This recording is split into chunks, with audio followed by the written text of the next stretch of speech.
జమ్మూ కాశ్మీర్ లడఖ్ కేంద్రపాలిత ప్రాంతాలను నిత్యం అనుసంధానించే జోజిలా టన్నెల్ ప్రాజెక్టు మరో చారిత్రక మైలురాయిని చేరుకుంది. కేంద్ర మంత్రి నితిన్ గడ్కరీ రేపు జోజిలా టన్నెల్ను ప్రారంభించనున్నారు.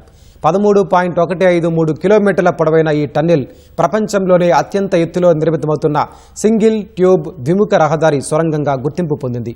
సోనామార్గ్ సమీపంలోని బాల్తాల్ పశ్చిమ పోర్టల్ నుంచి ద్రాస్ కార్గిల్ ప్రాంతంలోని మీనమార్గ్ తూర్పు పోర్టల్ వరకు విస్తరించిన ఈ ప్రాజెక్టు భారీ మంచు, హిమపాతాలు, తీవ్ర వాతావరణ పరిస్థితుల కారణంగా సంవత్సరంలో సగం కాలం మూసి ఉంచే జోజిలా పాస్కు శాశ్వత పరిష్కారం చూపుతుంది. సముద్ర మట్టానికి సుమారు 11,578 అడుగుల ఎత్తులో నిర్మితమవుతున్న ఈ టన్నెల్ భారతదేశ పర్వత ప్రాంత మౌలిక సదుపాయాల అభివృద్ధిలో అత్యంత కీలకమైన ఇంజనీరింగ్ విజయాల్లో ఒకటిగా నిలుస్తోంది. ఈ ప్రాజెక్టును national highways and infrastructure development corporation limited తరపున హైదరాబాద్ కేంద్రంగా పనిచేసే Megha engineering and infrastructures limited నిర్మిస్తోంది. జోజిలా టన్నెల్ను న్యూ ఆస్టియన్ టన్నెలింగ్ మెథడ్ ఉపయోగించి MEIL నిర్మిస్తోంది. ఈ ప్రాజెక్టు పూర్తయిన తర్వాత శ్రీనగర్, లడఖ్ మధ్య 365 రోజుల పాటు నిరంతర రవాణా సౌకర్యం అందుబాటులోకి వస్తుంది.